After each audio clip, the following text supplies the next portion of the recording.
Fala, concurseiro, beleza? Professor Vinícius Guinanche, professor de Informática e Tecnologia da Informação, começando mais um evento aqui no Qualis Concursos.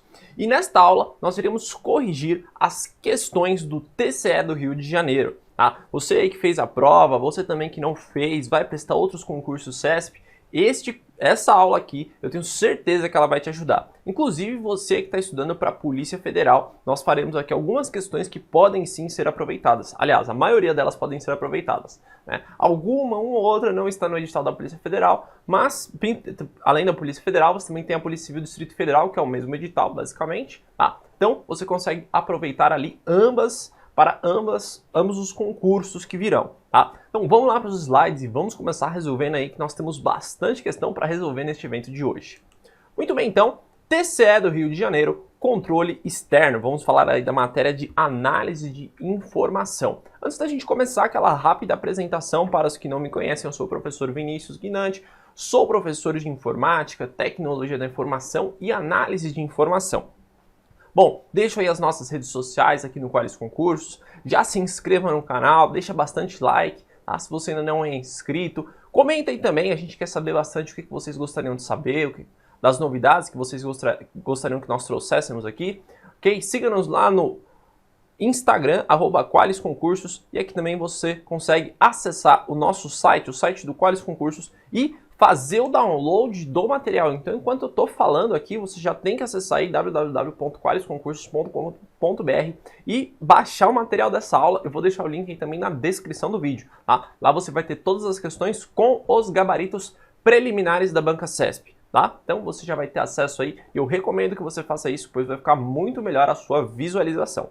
Beleza? Muito bem. Deixa aí também as minhas redes sociais, ok? Professor Vinícius Guinanche no YouTube, onde nós temos alguns vídeos exclusivos da matéria de Informática e Tecnologia da Informação, meu Instagram, e também o acesso aí à minha conta, ao meu canal do Telegram, t.me/prof.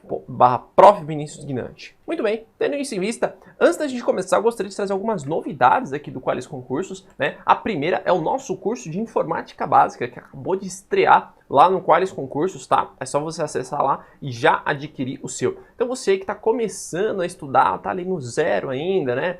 Quer aprender aquela parte mais básica de informática, Windows, Word, Excel, PowerPoint, tá? O curso, no momento em que esse vídeo aqui está sendo gravado, ele ainda não está completo, tá? Mas toda semana, aliás, a parte de PDF dele já está toda completa. O que não está completo são apenas as videoaulas, tá? Então, as videoaulas, elas estão sendo gravadas semanalmente e sendo upadas lá na plataforma para você. Eu também vou deixar o link aí na descrição do vídeo, ok? Bom, e outro curso também muito importante, que é o nosso curso do TCE do Rio de Janeiro, que para quem comprou o nosso curso, para quem adquiriu o nosso curso, para quem estudou junto conosco aqui, com certeza se deu bem nessa prova do TCE do Rio de Janeiro. A princípio não foi uma prova fácil, tá? Mas foi uma prova que mostrou ali o nível CESP, né? Aquele nível padrão CESP, tá? Então você que estudou pelo Qualis Concursos aqui, de todas as questões aí, de todas as mais ou menos umas 24, 25 questões, pelo menos ali umas 23 você deve ter gabaritado, tá? Então eu tenho certeza que com esse curso você deve ter se dado muito bem. Inclusive, né, o curso ele ainda está à venda, ele vai ficar lá disponível mais alguns meses, né? Algumas semanas, né?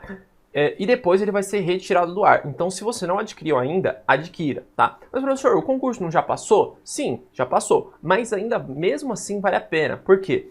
Primeiro que você já consegue estudar para o próximo concurso do TCE do Rio de Janeiro, né? Deve demorar alguns anos, mas você já consegue ir pegando, né? E essa matéria do TCE do Rio de Janeiro, ela foi bem completa, tá? Então, ela serve ali para diversos outros concursos, inclusive o TCU, tá? E também o TCE de Santa Catarina, que está a caminho aí. A transição, né, a tramitação do concurso está rodando, o presidente lá do TCE já reafirmou, já voltou a conversar com a CESP, né, e eu acredito que em breve já deve ter edital na praça e muito provavelmente o edital da parte de análise de informação deve sair com os mesmos itens do TCE do Rio de Janeiro, tá? Não acredito que deverá ter muitas mudanças, se houver mudanças. Se tiver mudanças, vai ser pouca coisa, né? A gente complementa isso sem problema nenhum, beleza? Muito bem, então, tendo isso em vista, vamos lá, vamos começar aí as nossas questões. Primeiramente, nós vamos resolver as questões que são de conhecimentos básicos para todos os cargos, né? O cargo 1, o cargo 2, o cargo 3 e o cargo 4. E depois nós vamos resolver as questões específicas para o cargo 2, que era as questões para quem concorreu à especialidade de analista de controle externo. Beleza? Muito bem, então vamos lá, vamos aí à nossa primeira questão de número 89. A questão de número 89, ela diz o seguinte: a filosofia de uso de dados abertos orienta que os dados sejam reutilizados amplamente. No entanto, não é permitida a combinação de um dataset aberto com um conjunto de dados não abertos. Essa daqui foi a nossa primeira aula do curso, foi uma aula de dados, né, onde falávamos lá dos tipos de dados, dos dados estruturados, dos dados semi-estruturados, dos dados não estruturados, e, inclusive, falamos também dos dados abertos, né? E qual que é o conceito de dados abertos? Os dados abertos são aqueles dados que eles podem ser utilizados, reutilizados amplamente, sim, tá? Desde que, no mínimo, indique-se, ou no máximo, né, indique-se a sua autoria, né? Dê os créditos ali pela autoria de quem está se utilizando, tá? E depois nós vamos falar mais um pouquinho na próxima questão sobre dados, que é o site de dados do governo do governo do Brasil, né?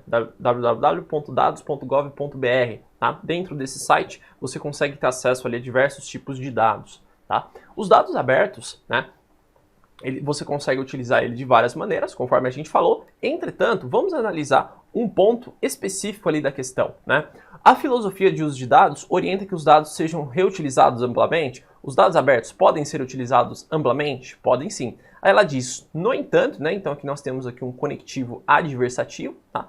Ela diz que não é permitida a combinação de um dataset. Professor, o que é um dataset? Dataset é nada mais nada menos do que um conjunto de dados, tá? De dados. Então, quer dizer então que eu não posso utilizar um conjunto de dados abertos com um conjunto de dados não abertos? Não, né? Não faz sentido algum, tá? Eu ter essa proibição. Então, portanto, o gabarito preliminar e o gabarito do professor também, tranquilamente, questão sem possibilidade de recurso, gabarito aí errado, beleza? Então, gabarito oficial, preliminar, né? E também gabarito do professor errado. Questão de número 90. O portal brasileiro de dados, www.dados.gov.br, disponibiliza diversos conjuntos de dados em formatos de PDF, CSV, HTML e JSON, né? Então, nós temos aí alguns conjuntos de dados, tá? E de fato, essa questão está correta também, perfeita, gabarito preliminar da banca certo, gabarito do professor também correto, sem possibilidade de recurso, tá? É só você acessar esse site e ir lá na guia dados que você vai ver esses diversos formatos. Entretanto, vamos dar uma pequena aprofundada ali na questão e falar sobre cada um desses formatos. Então, primeiramente, sobre o formato PDF, né? O formato PDF é o formato que, inclusive, está o material desta aula aqui disponível lá no site. Então, se você não baixou o PDF dessa aula, vá lá baixar, tá? Então, o PDF, pessoal, teoricamente, né? Teoricamente ali, ele é um tipo de arquivo que não permite-se a alteração do conteúdo, né? Não permite-se. Claro, nós somos brasileiros e, obviamente, a gente já edita PDF de tudo quanto é forma, tem diversos sites, né? A gente tem algumas adaptações para abrir um PDF ali dentro do Word, né? Então, assim, hoje é totalmente possível se editar um PDF. E outra vantagem de se utilizar o PDF, né, é a não alteração dos formatos, tá? Então, por exemplo, imagina que você tem um Word lá e você tem uma fonte específica. A partir do momento que você salva naquela fonte, mesmo que você abra em outro computador, aquela fonte ela não se altera, tá? Agora, diferente de um documento Word, que se você abrir ele em um outro computador, com uma outra versão, e até que não tem aquela fonte, ele vai adaptar, ele vai mudar aquela fonte, tá? Então, essa é uma vantagem de se utilizar o formato PDF, beleza? Depois nós temos o formato CSV, né? O formato CSV, que significa aí, Comma Separated by Values, ou seja, valores separados por vírgulas, né? Um lugar muito comum de se achar o formato CSV é quando nós temos o resultado dos concursos, né? Que ele sai lá, por exemplo, nome da pessoa, vírgula, RG, CPF, número da nota, tudo isso ele vai saindo lá, né? E depois ele coloca um ponto e vírgula, e aí já começa a vir os nomes dos candidatos. Ou seja, cada ponto e vírgula corresponde a uma linha e cada vírgula corresponde a uma separação de coluna, tá? E aí eu consigo, por exemplo, salvar isso, copiar e colar isso num bloco de notas, e dentro do bloco de notas eu salvo em formato CSV e depois eu consigo importar isso para o Excel, por exemplo, tá? Então, isso aí é uma vantagem de se utilizar o CSV. Bom, o HTML é um arquivo ali padrão, né, para a utilização da internet, tá? Inclusive, os browsers são os responsáveis por lerem os arquivos HTML. E nós também temos os arquivos em JSON, né? O JSON para a gente usar uma API, ou também chamado aí de Web Service, tá? O Web Service. Para que serve uma API ou um tal de Web Service? Bom, a API ou Web Service, ela serve, né, para que, por exemplo, imagina que o Qualys Concursos ele é um site e ele gostaria de disponibilizar conteúdos para outros sites. Um grande exemplo disso é o site do Correio. Dentro do site do Correio, você tem a API do Correio.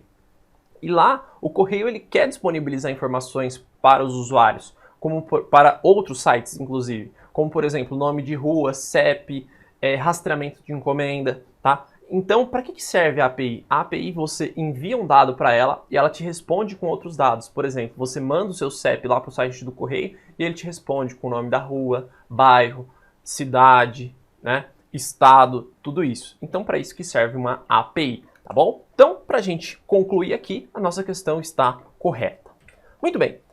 Questão de número 91. Dublin Core é um esquema de metadados que auxilia na descrição de objetos digitais por meio de definição de diversos elementos de metadados, entre os quais se incluem título, autor, assunto, formato e fonte. Bom, primeiramente uma questão bem diferenciada, tá? Isso nós não abordamos em sala, justamente porque nunca houve uma cobrança por esse tal de Dublin Core. Mas, professor, o que é Dublin Core? Dublin Core é um formato padrão ali, né? Provavelmente se você é alguém formado em biblioteconomia, você já deve ter ouvido falar disso, tá?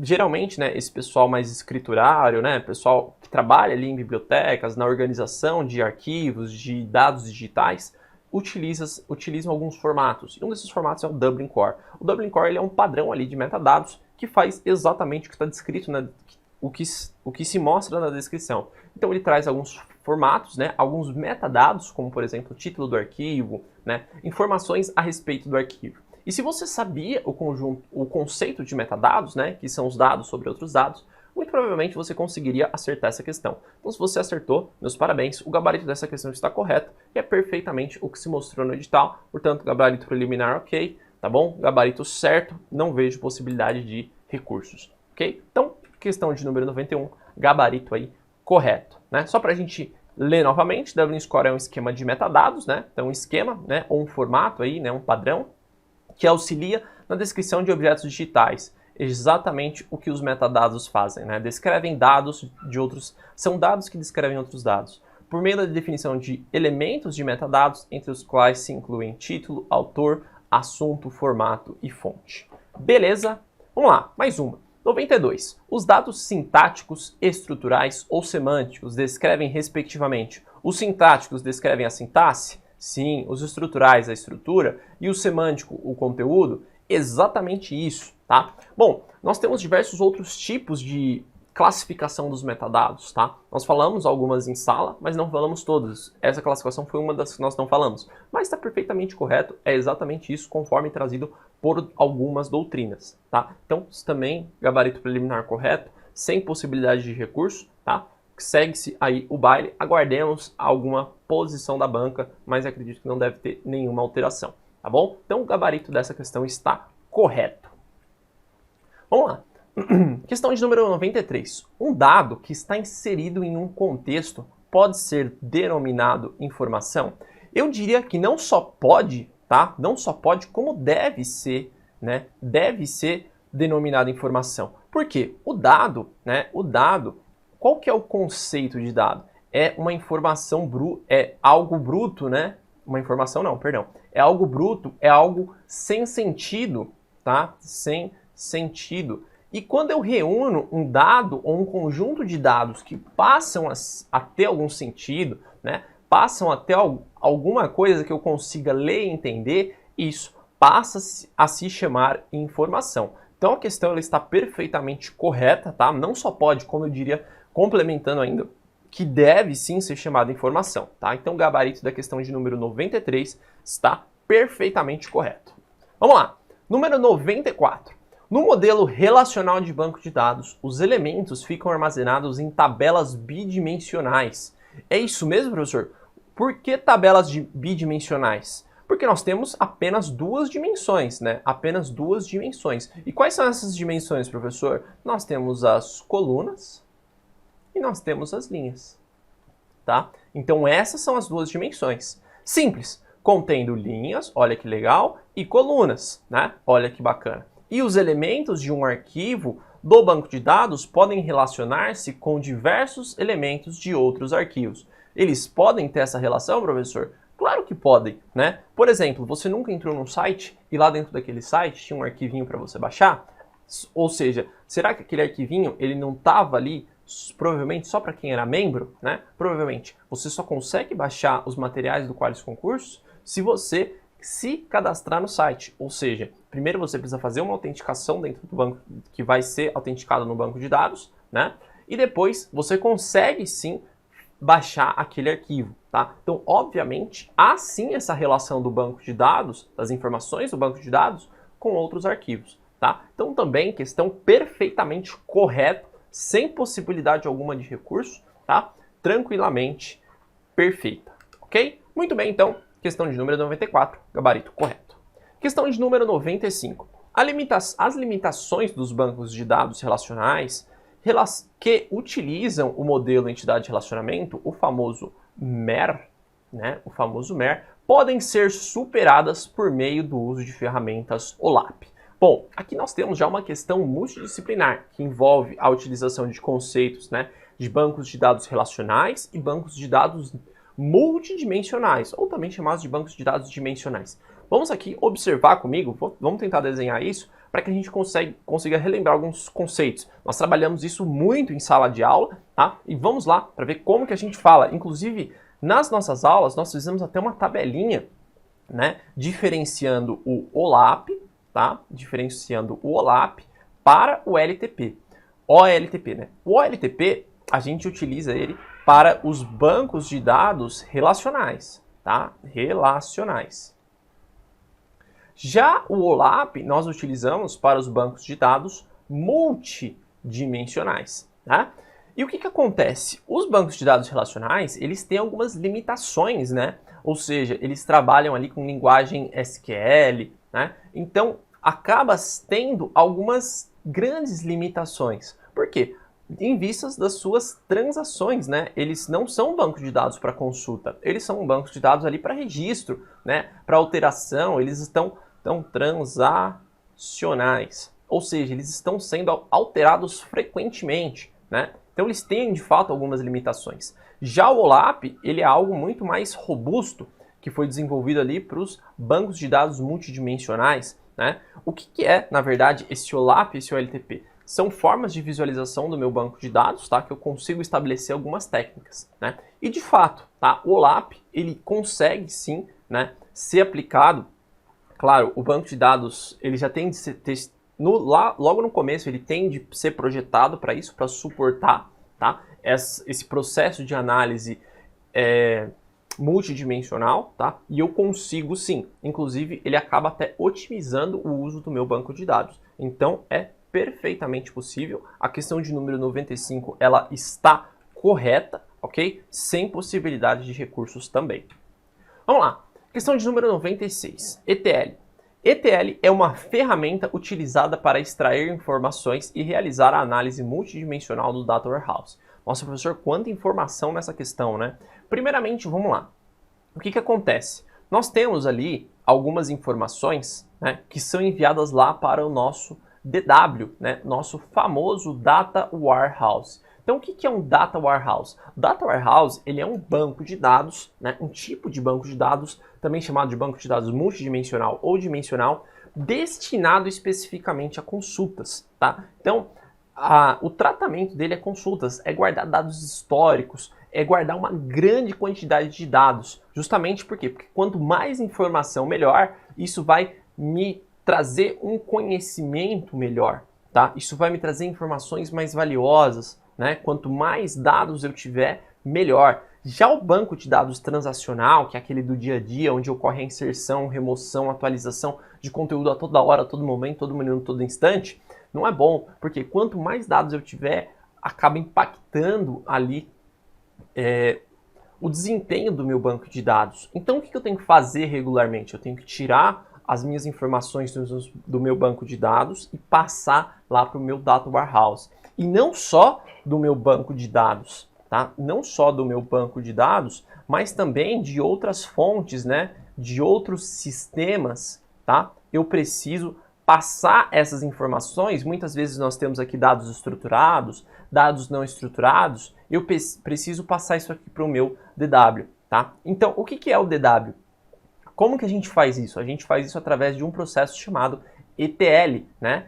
Extrair, transformar e carregar. Então, eu extraio essas informações desses sistemas, né? Dos bancos de dados, sistemas internos, sistemas externos. Depois eu transformo essas informações, ou seja, eu faço todo o trâmite necessário para que elas fiquem aptas a irem aqui para o nosso DW e depois eu as carrego através do load. Tá? Inclusive, nem o banco de dados vai realizar, nem o nosso Data Warehouse vai realizar essa análise multidimensional.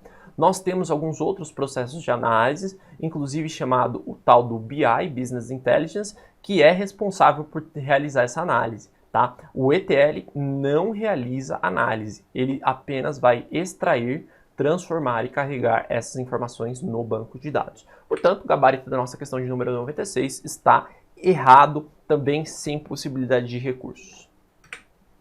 Questão de número 97. Nas operações OLAP, ou seja, aquelas que nós acabamos de falar, né, onde nós temos ali um Data Warehouse e a gente consegue aplicar, né, ele diz que o drill down, a operação drill down, aumenta o nível de detalhamento, ao passo que o drill up diminui o nível de granularidade, né, das dimensões de um Data Warehouse. Bom, primeiramente, né, nós vimos isso aqui em sala de aula, né, falamos ali das operações que acontecem, né, dentro de um Data Warehouse, drill up, roll up, drill down, né, drill up, drill across, né, nós temos diversos tipos, tá? E infelizmente, né, essa questão ela está errada justamente ali no segundo caso, tá? Onde ela diz o quê? Que o drill up, né, que o drill, ou seja, drill é basicamente subir na hierarquia de granularidade. É eu ir do nível menos detalhado, ou melhor, é eu ir do nível menos detalhado para o nível mais detalhado, tá? Então ela não diminui o nível de granularidade, ela aumenta, ok? E aqui, o drill up, ele diz que ele aumenta o nível de detalhamento. Na verdade, ele diminui, né? Ele diminui o nível de granularidade. Então ele inverteu aqui os conceitos, tá? Por esse motivo, a questão de número 97 está também errada, ok? E não há possibilidade de recursos aqui nessa questão. Questão de número 98. A construção de um data mart antecede a criação de um data warehouse. Galera, questão tranquila, tá? Primeiramente, o que acontece? O Data Warehouse, né, que eu acabei já de explicar, nós já falamos disso, né, devido à sua grande quantidade de dados, ele pode ser dividido, né, ele pode ser subdivididos em pequenos data marts, tá? Pequenos data marts. Então, para que eu possa dividir alguma coisa, primeiramente eu preciso criar ela, tá? Para depois dividir. Ou seja, a construção de um Data Warehouse que antecede a criação de um Data Mart, tá? E não o contrário, como a questão mostrou. Portanto, questão de número 98 também está errada, ok? Também não vejo aí nenhuma possibilidade de recursos dentro dessa questão, tá?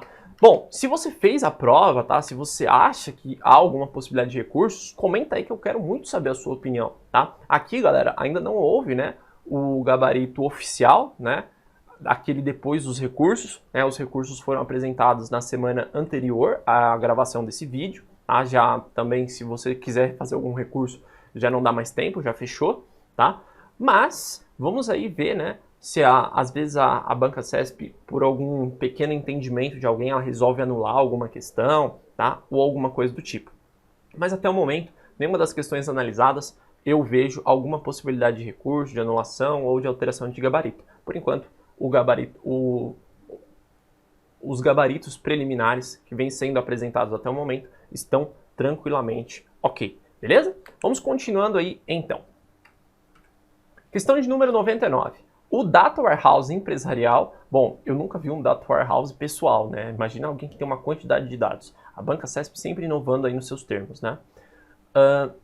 Diz que é o quê? É uma das aplicações de Data Warehouse que permite a integração em larga escala de dados oriundos de diversas fontes em um formato padronizado para subsidiar a inteligência dos negócios, né? Na verdade, assim, isso aqui é a definição também de Data Warehouse, tá? Data Warehouse é exatamente isso. Bom, por que esses dados eles têm de ser padronizados, né? Como eu falei aqui. Por quê? Porque eles têm que passar pelo aquele formato, pelo aquele processo de ETL, né? Extract, Transform and Load, né? E eles vão subsidiar a inteligência de negócios. Então, depois dessa extração, transformação e carregamento, eles vão lá para o DW e depois essa inteligência de negócios, né, que é feita pelo BI, vai analisar aqui esses dados, ok? Então, questão de 99, tranquilo, né? A banca CESP até deu essa questão aí, né? Ela quis tentar confundir aqui com esse Data Warehouse empresarial, mas não vejo aí nenhuma dificuldade nesse termo. Questão de número 100. Enquanto os depósitos de dados e seus subconjuntos datamarts são bancos estáticos, ou seja, não sofrem mais mudança depois de agrupados, formatados e armazenados, seus dados em um repositório, o banco de dados típico, mudam constantemente, sendo dinâmicos por natureza. Bom, galera, essa daqui é uma questão um pouquinho polêmica, né? Mas a banca CESP deu como gabarito preliminar, tá? Eu não vejo ali muita coisa a respeito deles não sofrerem mudanças depois de agrupado. Eles podem não sofrer mudanças a respeito da estrutura, mas os datamarts eles podem ser atualizados, tá? Já os bancos de dados, de fato, eles podem sim ser mudados constantemente, né? Eles sofrem atualização e são dinâmicos por natureza, tá? Se a banca CESP aqui a respeito, né, não sofrem mais mudanças depois de agrupados, tá? Ou seja, o que são aqui o tal dos conjuntos do datamart? Então nós temos aqui o DW, né? E aí vamos supor que ela queira agrupar por ano, né? Então vamos supor ano de 2019, ano de 2020. De fato, aqui a gente pode classificar ele como um banco de dados estático, que não vai mais sofrer uma alteração. Mas se eu subdivido esse Data Warehouse em tipos, né, eles podem acabar sendo aí sim alterados, tá? O gabarito da banca foi dado como correto, tá? Eu concordo ali do ponto de vista da estrutura, tá bom? Mas a banca não deixou muito clara, tá? Daria sim aqui para tentar fazer algum recurso a respeito dessa questão, beleza? Mas não sei se a banca vai aceitar, né? Visto aí no geral, teríamos que também ver se há outras questões aí a respeito disso, beleza? Então, neste momento, nós finalizamos as questões de conhecimento de nível geral para todos os cargos.